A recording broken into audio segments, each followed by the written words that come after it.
Oke, selamat datang di channel saya. Ini video yang tepat bagi kamu yang mau mencari tahu topik tentang negara, pemerintahan, desa, politik, dan filsafat. Nah, pada kesempatan kali ini, saya akan sharing atau berbagi satu topik mengenai negara atau bagaimana kita memahami negara dari sisi etimologi dan genealogi atau asal-usul negara. Nah, untuk memahami negara, terutama dari sudut pandang etimologi atau asal-usul kata, tentu kita mesti memahami kembali kepada kosakata negara itu sendiri. Sebenarnya ada dua kosakata untuk memahami negara, yakni kosakata negara dan state. Nah, kita bahas yang pertama adalah dari kosakata negara dulu. Nah, konsep ini dipengaruhi oleh indianisasi, yaitu dari bahasa Sanskerta. Nah, pengaruh India yang masuk ke Nusantara itu kemudian membawa kata nagara yang sebenarnya merujuk kepada kerajaan, yaitu pada abad keempat. Sebelum itu, kita tidak mengenal yang namanya kerajaan yang juga negara. Yang kita kenal adalah nama-nama desa atau nama-nama kampung yang mungkin masih eksis sampai dengan sekarang. Yang mana nama-nama desa atau kampung itu kemudian menjadi cikal bakal konsep desa sebagai kesatuan masyarakat hukum yang memiliki pemerintahannya sendiri. Nah, negara, kosakata negara tadi atau bumi menurut konsep indianisasi tadi sebenarnya merujuk kepada kosakata kota atau ibu kota. Secara spesifik tertuju pada istana atau raja. Jadi negara atau kota adalah tempat tinggal raja dan keluarganya, para birokrat kerajaan atau yang biasa kita kenal dengan hurbalang. Nah, oleh karena itu konsep negara waktu itu tidak mengenal kewilayahan yang jelas. Ketika bangsa Eropa dalam hal ini adalah bangsa Belanda ketika tiba di Nusantara, mereka sebenarnya sudah mengenal konsep negara. Tetapi mereka menemukan sesuatu yang berbeda dengan konsep yang ada di Eropa.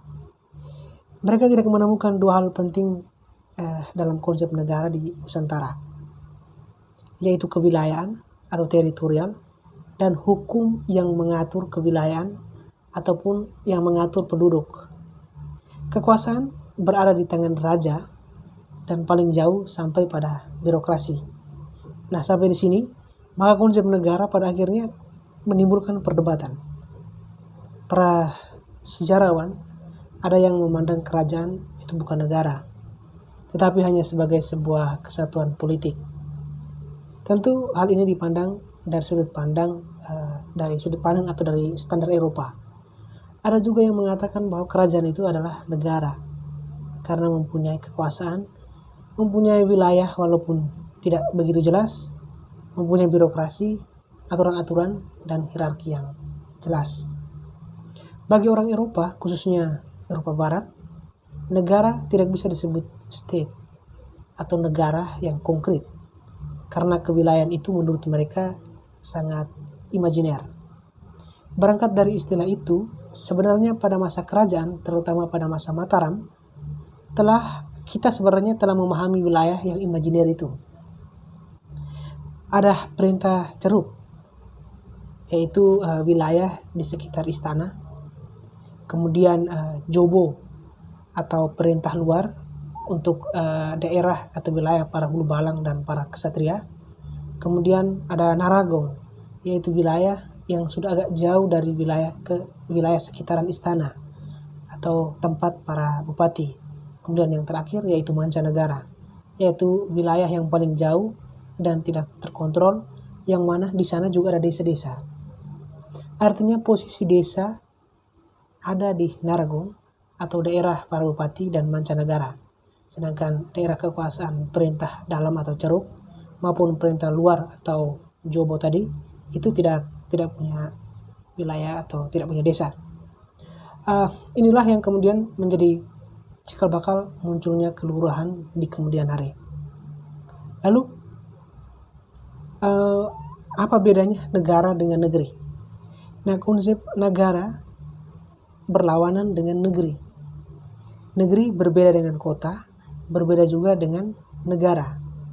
Negeri adalah tempat tinggal atau tempat pemukiman penduduk yang jauh dari negara, yang kita kenal dengan desa. Konsep barat yang kita kenal seperti country, itu juga berbeda dengan city.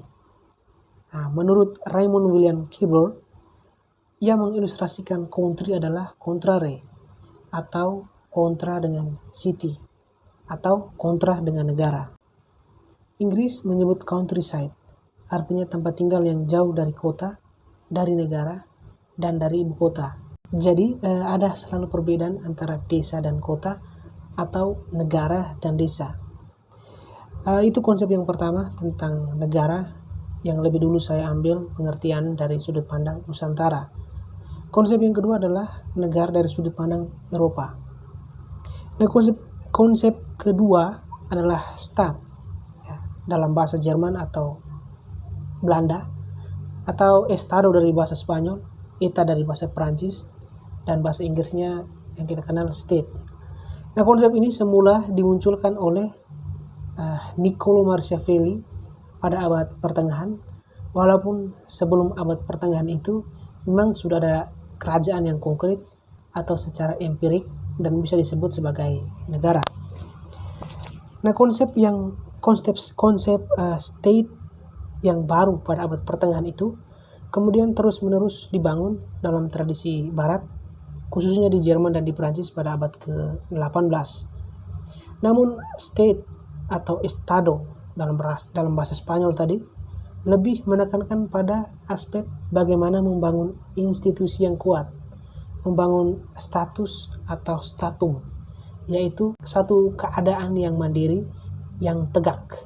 Artinya konsep negara hanya menunjukkan pada organisasi atau pada institusi dan bukan semata-mata menunjuk pada kota.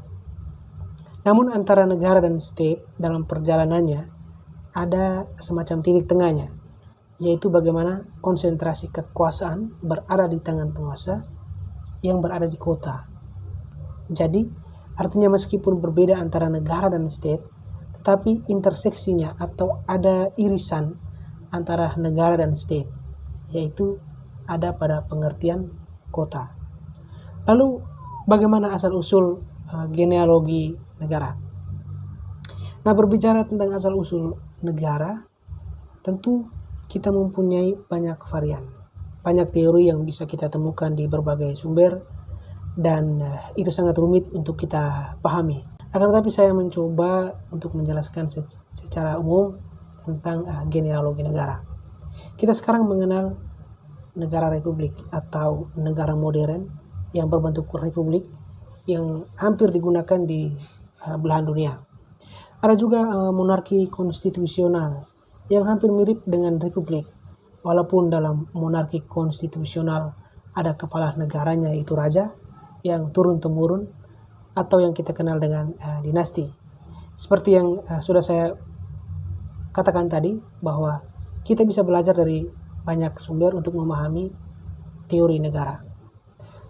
Pada abad rasionalitas, filsafat Yunani, pada eranya Socrates, Plato, Aristoteles, sebenarnya sudah ada konsep yang merujuk kepada konsep negara, terutama Aristoteles ya. Negara sebenarnya adalah transformasi alamiah umat manusia, mulai dari keluarga sampai kepada negara modern yang kita kenal hari ini. Nah, menurut Aristoteles, negara dibuat untuk kesempurnaan. Yang dimaksud dengan kesempurnaan itu adalah kebahagiaan, ketentraman, keamanan, kedamaian, kesejahteraan, kebebasan, dan keadilan. Aristoteles melihat tentang asosiasi manusia, yaitu suatu perkumpulan atau persekutuan manusia. Menurutnya ada 4 persekutuan manusia yang mengalami transformasi hingga membentuk negara yang modern. Ada 4 persekutuan manusia yang mengalami transformasi hingga membentuk negara yang digambarkan oleh Aristoteles, yaitu keluarga, masyarakat desa, dan negara. Yang pertama adalah keluarga yang berada pada ruang privat. Nah, keluarga adalah sebagai asosiasi untuk merajut kebahagiaan keluarga, dan sampai sekarang masih tetap ada keluarga. Keluarga ingin merajut kebahagiaan, bukan kesejahteraan. Tidak sejahtera itu tidak masalah, yang penting bahagia. Kemudian yang kedua adalah masyarakat. Ada yang sifatnya lokal maupun global. Kemudian ada masyarakat yang sifatnya konkret, yaitu kumpulan orang-orang, dan ada juga masyarakat dalam bentuk sebuah ide atau sebuah gagasan. Misalnya masyarakat adil makmur, atau kumpulan orang-orang yang bersifat imajiner tetapi punya gagasan untuk menuju masyarakat yang adil makmur. Nah, konsep konkret dan imajiner ini sebenarnya lahir dari cara berpikir filsafat. Kumpulan masyarakat ini terjadi setelah para keluarga itu berkumpul ketika mereka mengakhiri masa nomaden atau masa berburu dan meramu. Nah, untuk periode tahun menurut para sejarawan memang belum ada kesepakatan. Akan tetapi kalau kita membaca buku seperti Sapiens menurut Yuval Harari atau Susan Weisberg, transisi waktu berhentinya masyarakat nomaden ke agrikultur itu tidak jauh berbeda, kisaran 14.000 sampai dengan 9.000 tahun sebelum Masehi. Yuval sendiri membaginya menjadi 3 poin pentingnya revolusi, yaitu revolusi kognitif, revolusi agrikultur, dan revolusi saintis. Nah, pada revolusi agrikultur itulah masyarakat mulai terbentuk. Dan kalau kita merujuk kepada Susan Weis dalam bukunya Sejarah Dunia Kuno, gambaran pembentukan masyarakat itu terjadi di Mesopotamia, khususnya di kota Eridu, di mana di situ mulai terpisahnya kota dalam konteks kerajaan dan masyarakat yang kemudian membentuk komunitasnya sendiri, mempunyai air, pemukiman, tanah, dan mempunyai sistem hukumnya sendiri, walaupun ada beberapa keluarga yang masih mempraktikkan aktivitas berburu. Artinya masyarakat di sini sebagai asosiasi untuk membangun solidaritas dan kerjasama di antara mereka. Aristoteles sendiri melihatnya sebagai komunitas yang nyata atau komunitas lokal yang masih sangat terbatas. Kemudian yang ketiga adalah asosiasi manusia yang bernama desa. Desa adalah tradisi alamiah umat manusia yang ada di belahan dunia ya. Dan bisa kita sebut sebagai masyarakat yang berpemerintahan. Jadi tidak hanya menggalang solidaritas atau kerjasama, tapi desa itu kemudian sebagai persekutuan masyarakat untuk menyelenggarakan pemerintahnya sendiri, atau yang kita kenal dengan self-governing community. Mereka mengurus kepentingan masyarakat setempat seperti pembagian air, pemukiman, tanah, bahkan juga keamanan. Dari situasi ini kita bisa katakan bahwa desa adalah suatu masyarakat luas atau negara kecil atau microstate. Masyarakat luas artinya tidak hanya terdiri dari pemukiman atau sebatas rukun tetangga, tetapi lebih luas karena ada pemukiman yang satu dengan pemukiman yang lain yang saling kerjasama.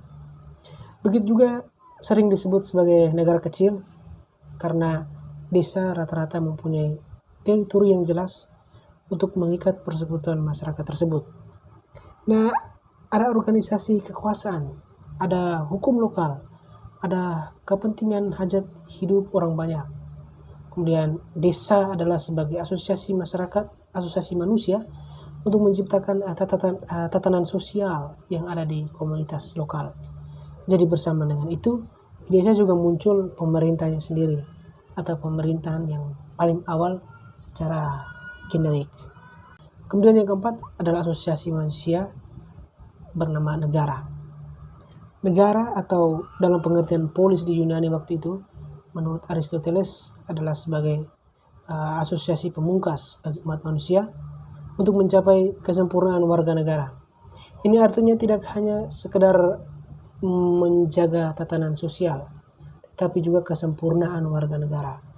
Aristoteles sendiri berbicara bagaimana menciptakan keamanan ketika berhadapan dengan negara-negara lain. Oleh karena itu orang butuh rasa aman, butuh bahagia di rumah tangganya. Dalam polis tentunya ada keluarga dan masyarakat desa. Masyarakat desa maupun keluarga pun bisa punah atau bisa hancur kalau tidak dilindungi oleh negara. Apalagi kalau diserang oleh kekuatan dari negara lain. Di Yunani sendiri kita tahu ada perang ya antara Athena dan Sparta, kemudian Makedonia dan lain-lain. Thomas Hobbes dengan kutipan yang terkenal, Homo homini lupus, manusia adalah serigala bagi yang lain, atau negara memaksa negara lain untuk tunduk. Oleh karena itulah dibutuhkan satu negara yang kuat, yang bisa melindungi, melayani, dan juga bisa membuat setiap orang bahagia. Tapi Aristoteles juga mengatakan bahwa ya kalau sudah ada negara, ada polis, maka desa tidak perlu lagi. Orang berkumpul sebagai society atau perkumpulan keluarga yang disebut desa tadi, menurutnya adalah hal yang biasa. Tetapi di sini ada perbedaan antara society keluarga atau perkumpulan itu dengan desa. Nah, desa sudah mempunyai teritori, kekuasaan, dan hukum. Karena pemikiran Aristoteles yang demikian, maka unsur-unsur desa menurutnya lebih baik diintegrasikan ke dalam negara atau dalam polis. Hal tersebut kemudian mengakibatkan hukum menjadi tersentralisasi di tangan negara dan bukan lagi ke desa. Oleh karena itulah, desa di Eropa yang sebelumnya sebenarnya sebagai kesatuan masyarakat hukum, akhirnya kemudian terintegrasikan ke negara, dan inilah yang kita kenal dengan negara kota. Dan negara kota adalah tipe atau asal-usul yang pertama dari negara. Artinya genealogi negara pertama muncul ada pada negara kota. Kemudian yang kedua, kalau kita merujuk pada sejarawan, negara juga adalah asosiasi manusia secara spesifik yang menuju kepada kerajaan, di mana sang raja sebagai kepala negara. Kita tahu kalau kerajaan ada di mana-mana, ada di setiap zaman bahkan sampai sekarang. Contohnya kerajaan yang ada di United Kingdom, di Inggris, di India yang kemudian mempunyai pengaruh luas sampai ke Nusantara. Jadi cikal bakal negara kita sekarang ini bisa dirujuk dari kerajaan-kerajaan kecil di berbagai tempat yang kemudian disebut sebagai nagara atau bumi. Kekuasaannya adalah absolut. Kerajaan adalah raja. Artinya negara sama dengan raja yang berkuasa dengan absolut. Kekuasaan adalah absolut. Kerajaan adalah raja. Artinya negara sama dengan raja yang berkuasa secara absolut. Raja mempunyai kedaulatan penuh atas negara, mempunyai pasukan, kekayaan, dan menjadi besar. Namun ada yang runtuh, saling berganti, entah karena pergulatan di dalam internal kerajaan, antar dinasti, pemberontakan, dan juga pengkhianatan. Negara-negara di Nusantara ini juga selalu berganti, entah karena konflik internal, diserang oleh kerajaan lain, atau karena kerapuhan. Kenapa bisa rapuh? Karena kerajaan-kerajaan di Nusantara rentan dan rapuh karena tidak mempunyai landasan hukum yang kuat di desa-desa yang ada di dalam wilayah itu. Ada raja yang lalim atau despotisme. Kekuasaan didasarkan hanya pada kehendak atau titah, tetapi tanpa hukum, sedangkan hukum adalah titah raja itu sendiri atau omongan raja itu sendiri. Ketiga, yaitu negara berbentuk kekaisaran atau dinasti. Kekaisaran atau dinasti merujuk kepada kerajaan atau maharaja yang besar, yang mempunyai kekuasaan atas raja-raja dan kerajaan-kerajaan. Misalnya Roma yang mempunyai kerajaan kecil di bawahnya yang berada di dalam wilayah kekuasaannya. Sebenarnya kekaisaran atau dinasti ini dirancang berdasarkan pengalaman di Yunani kuno atau di Athena. Semacam republik atau semacam demokrasi. Ini juga sering kita kenal sebagai pemerintah bersama masyarakat. Lalu ada mekanisme pemerintahan pengambilan keputusan secara langsung atau direct demokrasi. Akan tetapi yang namanya negara kerajaan atau negara kekaisaran lebih menggambarkan pemerintah di atas masyarakat. Pemerintah yang menindas dan menghisap masyarakat. Nah, tiga konsep negara ini kemudian mengalami evolusi, bahkan revolusi yang dahsyat, yang kemudian melahirkan negara-negara baru dengan pemerintahan republik ataupun pemerintahan monarki konstitusional.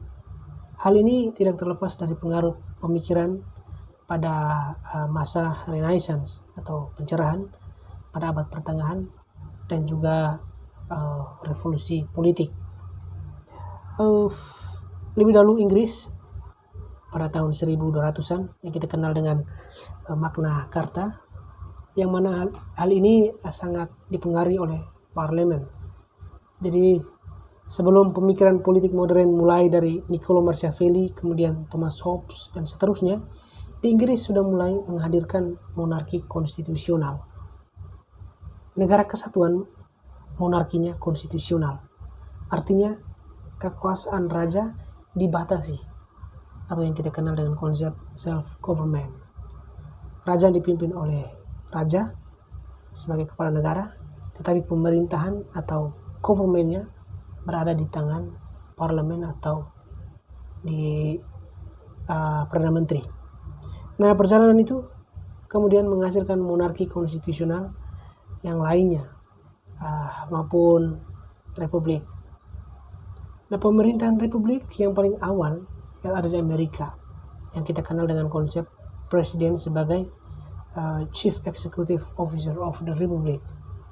Presiden pertama kali dikenal di Amerika untuk memimpin republik.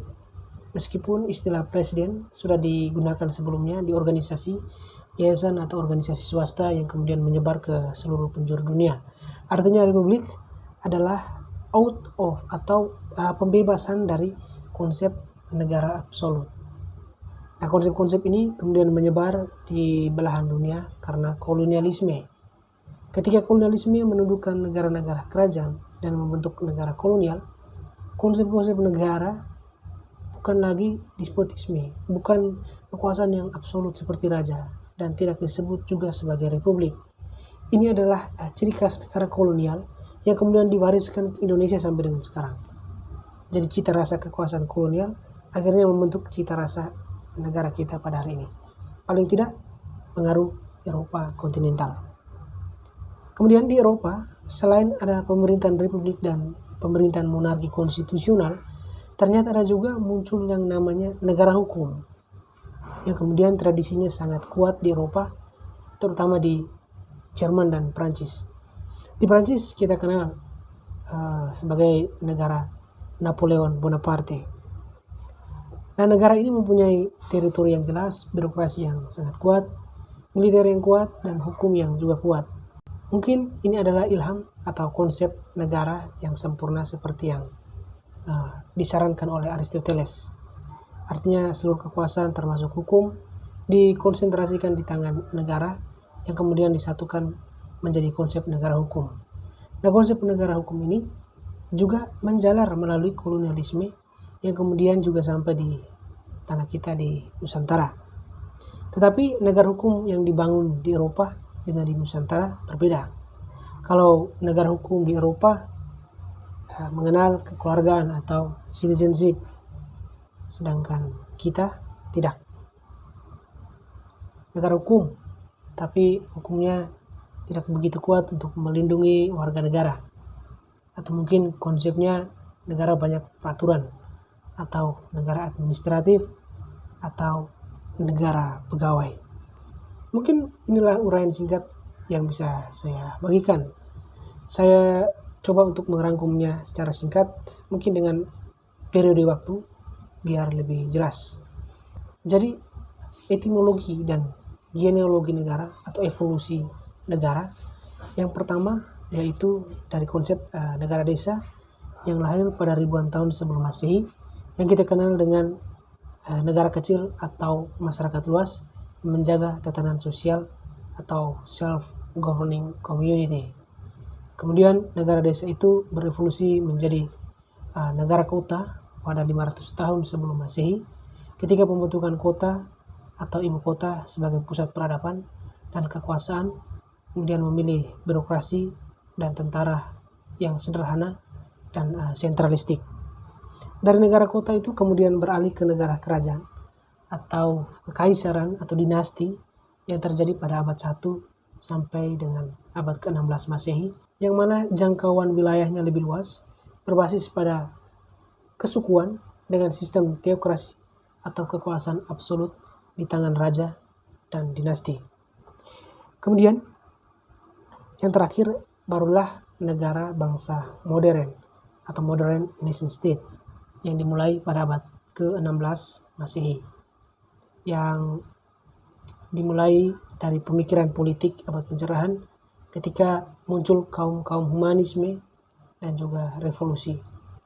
Negara yang tadinya adalah berbasis kesukuan kemudian menjadi berbasis pada bangsa yang imajiner sebagai perekat kesukuan, entah bangsa yang mempersatukan atau senasib sepenanggungan atau budaya tertentu yang diciptakan.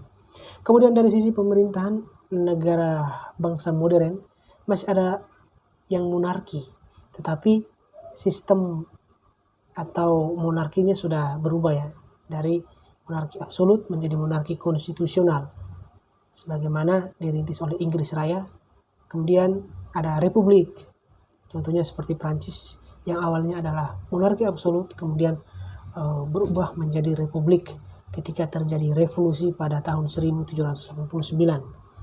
Kemudian negara bangsa modern juga kemudian mempunyai wilayah, hukum, birokrasi, dan juga militer. Jadi ya begitulah etimologi, genealogi atau asal-usul negara modern atau evolusi dari negara yang mulai dari negara desa, negara kota, negara kerajaan, dan sampai pada negara bangsa modern. Sebenarnya masih ada teori lain yang bisa kita pakai untuk memahami teori negara atau asal-usul atau pembentukan negara atau asal-usul negara. Misalnya teori-teori pluralis model Amerika, seperti teori negara yang dibentuk oleh faktor ekonomi dan politik pluralis liberal yang ambivalen dengan konsep negara hukum di Eropa. Kemudian ada juga teori negara elitisme, yang ada teori elit klasik. Kemudian ada juga teori negara Marxis yang kita kenal dengan instrumentalisme Marx. Itu negara menjadi alat kelas borjuis untuk memperkaya diri. Kemudian ada juga institusionalisme Max Weber ya, bahwa negara bukan sebagai instrumen tetapi sebagai aktor otonom yang mencari pendapatan dari kapitalisme atau disebut dengan negara kapitalis. Atau Antonio Gramsci dengan dominasi penguasa ke hegemoni pemimpin. Dan lain-lainnya lagi masih banyak kita temukan dalam berbagai sumber. Oke, sampai di sini dulu. Nanti kita bahas lagi topik menarik lainnya. Dan mohon maaf kalau ada yang kurang berkenan. Terima kasih dan sampai jumpa lagi.